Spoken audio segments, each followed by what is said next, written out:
Brawl Stars is known to release overpowered brawlers. Some are so strong they literally destroy the meta with how good they are. Last time, I revisited some of the worst brawlers releases of all time. It's logical to do a video about the best brawlers releases of all time. As I mentioned before, there have been a lot of strong brawlers released in Brawl Stars in the last 7 years, so it's going to be easy to do a part 2, or maybe even a part 3 or 4. But I need to see a lot of support on this video. If you go on to enjoy this video, be sure to drop me a like and subscribe to the channel. Let's just get right into this. Last time I started with the current year 2024, and I'm going to do it again. I'm sure you all expected this duo of a brawler to be on the list, so I'm just going to get it out of the way here first, and they are Larry and Lori. They were absolutely broken. If you played during that time, you would know what I mean. For a thrower, Larry had a lot of health at max level was 7,800, also the damage was insane, and his main attack damaged an enemy twice, and it also splashes. His super was super good. It spawned his brother Lori with a shotgun, which at close range dealt a lot of damage, and he also had an interesting pattern. He will not follow the enemy constantly. He also falls back, which increases the time he was on the map. Lori was also the key to the insane survivability of Larry thanks to their second star power protocol. Protect, which deflected all the damage from Larry to Lori. That was insane, making Larry have 15,600 health. That's more than Frank. But that's not it. They also had a gadget which synergized with their broken stats, being Order Fall Back, which healed 33% health for both, and they also swapped places. One thing I almost forgot to say, the supercharge rate was only 5 hits, which helped Larry to get his brother Lori very fast back on the map if he was defeated.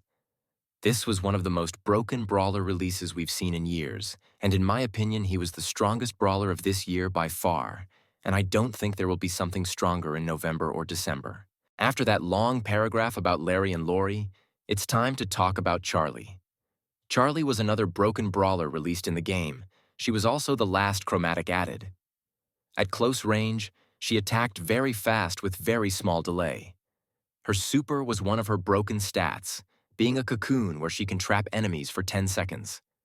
That's insane, but you could destroy the cocoon to liberate your teammate faster.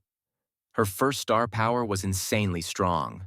When an enemy was cocooned, it also removed 50% of their health. Her first gadget, Spiders, similar to Tara's second gadget, but stronger. She spawned 3 spiders on the map with 1760 health. They go after enemies and dealt 400 damage, and they also despawn on their own after 10 seconds. She was so good, she was banned in every match at the World Finals. That's insane to think about it. From a brawler who was banned at the World Finals to a mech monster.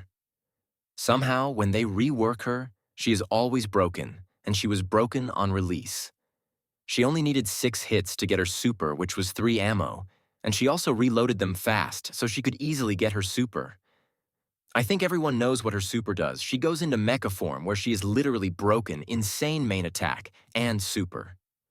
Another thing that was probably not intended, but if you had your super in mecha form and the mecha was destroyed, you would still have the super, so you could just get back in the mecha. Also, after the mecha was destroyed, Meg would have 3 ammo immediately, which also helped her to get easily back in the mecha. Meg was not as broken as Charlie and Larry and Lori, but still insanely overpowered. Now, I am going to talk about another member of Meg's trio, Serge. Serge was an interesting brawler on release. He would upgrade himself with his super, which was pretty good, although not as good as now because you could move where he will land, but still had that knockback effect on enemies when he landed. If you played during that time, you will know he had a gadget that let him teleport. He could teleport behind walls and get in front of you easily, which was a little random sometimes, but insanely broken.